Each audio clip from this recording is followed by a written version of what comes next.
आप सब लोगों को मेरा ग्रीटिंग्स। आशा करता हूं कि आप सब लोग सेफ होंगे और सुरक्षित होंगे। एक साल पूरा निकल चुका है इस महामारी से जूझते हुए। एक समय था कि वैक्सीन के बारे में सोचना भी मुश्किल हो रहा था। हालत ऐसी थी कि लगता था कि इस महामारी का कोई इलाज आएगा भी या नहीं। हजार मिस इन्फॉर्मेशन, बहुत सारी अफवाहों के बीच में डर के अलावा हिम्मत की बात बहुत ही कम सामने आई थी। हमारे साइंटिस्ट और डॉक्टर्स ने दिन रात मेहनत करके आखिर में एक वैक्सीन बनाया। पूरी दुनिया के साइंटिस्ट ने इस पे काम किया। हर जगह पे ट्रायल हुआ, हर मुल्क में एक्सपेरिमेंट हुआ और बहुत सारे मुल्क ने वैक्सीन बनाया और दुनिया के सामने रखा। सबके अपने फायदे नुकसान भी सामने आए।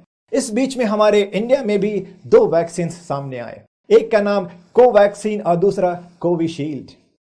ये दोनों वैक्सीन को बहुत अच्छे से एक्सेप्ट किया गया है और काफी सारे लोगों को देना स्टार्ट हो चुका है 16 जनवरी 2021 से। लेकिन इस वैक्सीन को लेके लोगों के दिल में काफी सारे सवाल हैं और इन्हीं सवालों के जवाब को लेके आपके सामने आज फिर से मैं हाजिर हुआ हूं और मैं हूं आपके सामने में डॉक्टर नदीम और आज का मेरा टॉपिक है कोरोना वैक्सीन। आइए सबसे पहले समझते हैं कि ये वैक्सीन होता क्या है और इसे लगाना क्यों चाहिए। हम सब लोग जैसा कि जानते हैं कि हमेशा हम सब लोग वायरस, बैक्टीरिया और बहुत सारे ऐसे पैथोजेंस हैं जिनसे हम घिरे हुए होते हैं और जिन्हें हम अपनी आंखों से नहीं देख सकते हैं। और ये वायरस, बैक्टीरिया हम पे कभी भी अटैक कर सकते हैं जिसकी वजह से हमें काफ़ी सारी बीमारी हो सकती हैं और ये हमारे लिए जानलेवा भी साबित हो सकते हैं। और वैसा बैक्टीरिया या वायरस जो एक साथ हजारों लाखों लोगों को अटैक कर सकता है वो हमारे लिए काफ़ी खतरनाक होता है। आपको याद होगा कि बचपन में आपको कुछ वैक्सीन लगाए जाते थे। उसमें जैसे कि बीसीजी, पोलियो, डीपीटी और भी काफी सारे थे। हेपेटाइटिस का वैक्सीन तो याद ही होगा आपको। जब भी कहीं पे नौकरी के लिए जाते हैं तो सबसे पहला मेडिकल टेस्ट हेपेटाइटिस के टाइटर के बारे में होता है कि आप वैक्सीनेटेड हो कि नहीं। एक समय था जब स्मॉल पॉक्स यानी कि चेचक और पोलियो की वजह से हजारों और लाखों लोग पीड़ित थे, लेकिन उसके लिए वैक्सीन बनाया गया और सालों की मेहनत और वैक्सीनेशन की वजह से आज स्मॉल पॉक्स पूरी तरह से दुनिया से खत्म हो चुका है और पोलियो भी लगभग ना के बराबर है। यह सब वैक्सीन का कमाल है। तो कहने का मतलब यह है कि वैक्सीन सच में हमारे लिए काफी जरूरी है और वैक्सीन लगाने में हमें देर नहीं करना चाहिए। दूसरा चीज ये समझते हैं कि वैक्सीन बनाया कैसे जाता है और हमारे शरीर में यह कैसे काम करता है। रिसर्च और टेक्नोलॉजी के जरिए सबसे पहले तो वायरस को पहचानते हैं और उसको रिसर्च करके उसके बारे में पढ़ते हैं और उसको पूरी तरह से उसके पार्ट पुर्जा यानी एनाटॉमी और उसके पैथोफिजियोलॉजी के बारे में समझते हैं अच्छे से। और फिर उसी वायरस को या तो कमजोर करके या उसे मार के या फिर उसके किसी हिस्से को लेके जैसे कि प्रोटीन, मैसेंजर आरएनए से वैक्सीन तैयार किया जाता है और उस वैक्सीन को इंसान के शरीर में डाला जाता है और इंसान का शरीर उस वायरस को बाहर का मटेरियल समझ के ब्लॉक करने का या उसे मारने के लिए एंटीबॉडीज बनाता है। अब ये समझते हैं कि एंटीबॉडीज क्या होते हैं। एंटीबॉडीज हमारा इम्यून सिस्टम पैदा करता है। ये एक तरह के प्रोटीन्स होते हैं और इसका काम है बाहर के पैथोजेंस को मारना और हमारे शरीर की रक्षा करना। आसान भाषा में ये समझिए कि नेचुरली हमारा इम्यून सिस्टम कुछ सिपाही को हमारे शरीर में पैदा करते हैं बाहर के दुश्मन जैसे कि वायरस और बैक्टीरिया को मारने के लिए। एंटीबॉडीज के साथ में कुछ मेमोरी सेल्स भी बनते हैं हमारे इम्यून सिस्टम में वैक्सीनेशन के बाद। अब ये मेमोरी सेल्स क्या हैं? ये वो सेल्स हैं जो याददाश्त रखने का काम करते हैं। अगर 5-6 महीने के बाद ये इन्फेक्शन हुआ या कुछ समय के बाद अगर आपको इन्फेक्शन होता है तो ये सेल्स उस वायरस या बैक्टीरिया को आराम से पहचान लेते हैं और फिर एंटीबॉडीज बना के उसे मार देते हैं। उम्मीद करता हूं कि अब आपको वैक्सीन के बारे में समझ में आ गया होगा। एक साल पहले जब वैक्सीन नहीं आया था तब भी लोगों को डर लगा हुआ था। अब जब वैक्सीन आ चुका है तब भी काफी सारा डर है। आइए अब समझते हैं कि लोगों के दिल में इस वैक्सीन से जुड़े हुए क्या क्या सवाल हैं और क्या क्या कंफ्यूजन है। सबसे पहला सवाल, यह वैक्सीन लगवाना चाहिए कि नहीं? और जवाब है बिल्कुल लगवाना चाहिए। दूसरा सवाल जो सबके दिमाग में है, एक वैक्सीन बनाने में 7 से 10 साल लग जाते हैं। यह कोरोना का वैक्सीन 1 साल में कैसे आ गया? ऐसा मुमकिन है 1 साल में वैक्सीन का बन जाना? और इसका जवाब है हां, बन सकता है। आपको याद दिलाता चलूं कि ये जो कोरोना वायरस है 100% नया नहीं है। इसका खानदान पिछले 18 साल से दुनिया में आ चुका है। 2002 में आपको याद हो तो सार्स आया था, उसके बाद 2012 में मर्स। हाँ, ये कोविड एक नया स्ट्रेन था, लेकिन फैमिली बैकग्राउंड तो सेम था इसका। तो इस पे स्टडीज और डाटा कलेक्शन पिछले 17-18 साल से चल रहे थे।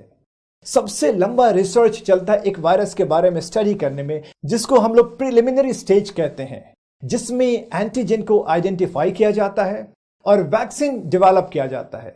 इसमें कम से कम 2 से 5 साल लगते हैं। वो सेम स्टडीज के रिसर्च को हमने 1 महीने में कंप्लीट कर लिया। उसके बाद दूसरा पड़ाव 2 साल का होता है, जिसको नॉन क्लिनिकल एनिमल टेस्टिंग कहते हैं, यानी कि जानवरों पे एक्सपेरिमेंट, जिसको हमने सिर्फ 1 से 2 महीने में कंप्लीट कर लिया। उसके बाद क्लिनिकल ट्रायल होते हैं, जिसमें सबसे पहले 100 से 200 लोगों में लगाया जाता है ये वैक्सीन। साइड इफेक्ट्स और उसके रिएक्शन को देखते हैं हम लोग। अगर सब ठीक रहा तो अगले फेज में, जिसमें लगभग 500 लोग होते हैं, उनको दिया जाता है। और अगर इसमें सब कुछ अच्छा रहा तो फिर उसके अगले फेज में हम लोग पहुंचते, जहां पे हजारों लोगों को फिर एक साथ वैक्सीनेट किया जाता है। तो पिछले 17-18 साल के रिसर्च को इस्तेमाल करके हमने ये वैक्सीन को 1 साल में हासिल कर लिया। और जिस हिसाब से कोरोना ने तबाही मचा रखी थी, दुनिया के हर साइंटिस्ट और डॉक्टर्स ये वैक्सीन बनाने में दिन रात एक कर दिए, और नतीजा हमारे सामने में है। इंडिया में कितने तरह के वैक्सीन हैं? हमारे सामने अभी 2 वैक्सीन अवेलेबल हैं। एक का नाम है कोवैक्सीन और दूसरा है कोविशील्ड। और ये कोवैक्सीन जो कि पूरी तरह से भारतीय है, इसको बनाया है भारत बायोटेक ने, Indian council of medical research and national institute of virology के साथ मिलकर। और ये कोविशील्ड ये बनाया गया है ऑक्सफोर्ड यूनिवर्सिटी और एस्ट्राजेनेका कंपनी के साथ मिलकर हमारे सीरम इंस्टीट्यूट ऑफ इंडिया के पार्टनरशिप से। दोनों में से कौन सी वैक्सीन लगवाना चाहिए? आपके स्टेट में जो भी अवेलेबल है सरकार की तरफ से, वो आपको लगवा लेना चाहिए। दोनों वैक्सीन पे ही रिसर्च अब भी जारी है और दोनों के ही सक्सेस रेट अच्छे हैं। ये वैक्सीन आखिर कैसे लगाई जाएगी? सब वैक्सीन लगाने के अपने तरीके होते हैं, जैसे कि इंट्रामस्कुलर, इंट्राडर्मल। ये वैक्सीन को इंट्रामस्कुलर यानी कि डेल्टॉइड मसल में, ये एरिया में लगाया जाएगा। इस वैक्सीन के कितने डोजेस लगेंगे और दोनों के बीच में कितना गैप होना चाहिए? ये दोनों वैक्सीन के 2 डोजेस हैं 0.5 मिलीलीटर के, और दोनों डोजेस में 28 दिन का गैप होना चाहिए। कुछ लोगों का यह भी सवाल है कि वैक्सीन का दोनों डोजेस लगाने जरूरी हैं क्या? वैक्सीन का दोनों डोज लगाना बिल्कुल जरूरी है। जब आप पहला वैक्सीन लगवाते हैं तो इम्यून सिस्टम एक्टिवेट होता है। इम्यून सिस्टम इस वैक्सीन को समझने में थोड़ा टाइम लगाता है। एंटीबॉडीज बनते हैं और साथ में मेमोरी सेल्स भी। और फिर जब 28 दिन के बाद जब ये वैक्सीन का दूसरा डोज लगाया जाता है तो इम्यून सिस्टम को एक्टिवेशन में ज्यादा मदद मिलता है। मेमोरी सेल्स की वजह से एंटीबॉडीज और अच्छे से बनते हैं और आपका इम्यून सिस्टम और अच्छे से एक्टिवेट हो जाता है। इंडिया में 2 वैक्सीन अवेलेबल हैं, तो किस पे यकीन किया जाए? एक बार एक और दूसरी बार दूसरी वैक्सीन लेंगे तो दोनों का काम हो जाएगा? ऐसा पॉसिबल है क्या? ऐसा बिल्कुल भी नहीं करना चाहिए। दोनों वैक्सीन के बनाने का तरीका बिल्कुल अलग है। एक इनएक्टिवेटेड है तो दूसरा रिकॉम्बिनेंट। 2 अलग अलग वैक्सीन लगा के अपने इम्यून सिस्टम को खुद कंफ्यूज करना चाहते हो आप? बिल्कुल नहीं, ऐसा बिल्कुल नहीं करना चाहिए। आपने पहला डोज जिसका लगाया है उसके दूसरे डोज को ही आपका इम्यून सिस्टम अच्छे से पहचान के काम करेगा और अच्छे से आपको सपोर्ट करेगा। सिंपल सी बात है, एंगेजमेंट जिससे हो शादी उसी से हो, तो फैमिली ज्यादा अच्छे बनने के चांसेस होते हैं। और ये वैक्सीन के साइड इफेक्ट्स क्या क्या हैं? वैक्सीन हमारे शरीर के लिए एक बिल्कुल नया सा रसायन है, एक फॉरेन सब्सटेंस की तरह। जब ये शरीर में जाता है तो इम्यून सिस्टम को इसे रिएक्ट करने में थोड़ा टाइम लगता है और वो रिस्पॉन्स की वजह से शरीर में कुछ बदलाव आते हैं, जैसे कि बुखार और सर में दर्द। ये वैक्सीन लगाने के बाद भी कुछ माइल्ड सिम्टम्स आते हैं, हल्के से सिम्टम्स, जैसे कि बुखार, सर में दर्द, हल्की सी कमजोरी, फिटीग, और जहां पे इंजेक्शन लगाया गया है वहां पे दर्द का महसूस होना। और ये ऐसे साइड इफेक्ट्स नहीं हैं जिससे कि आपके जान को खतरा हो। डॉक्टर्स आपको वैक्सीन देने से पहले आपका सारा जांच करेंगे, आपसे सारी हिस्ट्री लेंगे, आपको सब साइड इफेक्ट्स के बारे में बताएंगे, आपको आधे घंटे ऑब्जर्वेशन में भी रखा जाएगा और जो भी साइड इफेक्ट्स आएंगे उसका सेम टाइम पे इलाज किया जाएगा। आपने सुना होगा कि 2 लोगों की मौत हो गई वैक्सीन की वजह से। आपको बताता चलूं कि पोस्टमार्टम के रिपोर्ट के हिसाब से उनकी मौत की वजह ये वैक्सीन नहीं, बल्कि उनको पहले से कोई दिल और फेफड़े की बीमारी थी। तो अब तक ऐसा डाटा नहीं है कि वैक्सीन की वजह से किसी की मौत हुई हो। साइड इफेक्ट्स हैं, लेकिन बहुत ही हल्के से साइड इफेक्ट्स। ऐसा कौन कौन सा सिचुएशन है जहां पे ये वैक्सीन नहीं लगाना चाहिए? सबसे पहला सिचुएशन तो अगर के पहले डोज में कोई बहुत ज्यादा एलर्जी हुआ हो या कोई रिएक्शन हुआ हो इस वैक्सीन का, जैसे कि एनाफ्लेक्सिस। और अगर किसी को ड्रग से या फूड एलर्जी पहले से है, जैसे कि मूंगफली खाने से या फिर सी फूड आइटम जैसे कि फिश और प्रॉन। और अगर किसी को खून की बीमारी हो पहले से, जैसे कि हीमोफीलिया, ब्लीडिंग डिसऑर्डर, और जिसके अंदर में पहले से प्लेटलेट की कमी होती है। आपको पता होगा कि अगर किसी को डेंगू हो जाए तो वहां पे प्लेटलेट कम हो जाते हैं। ये सारे कंडीशन हैं जहां पे ये वैक्सीन नहीं लगवानी चाहिए।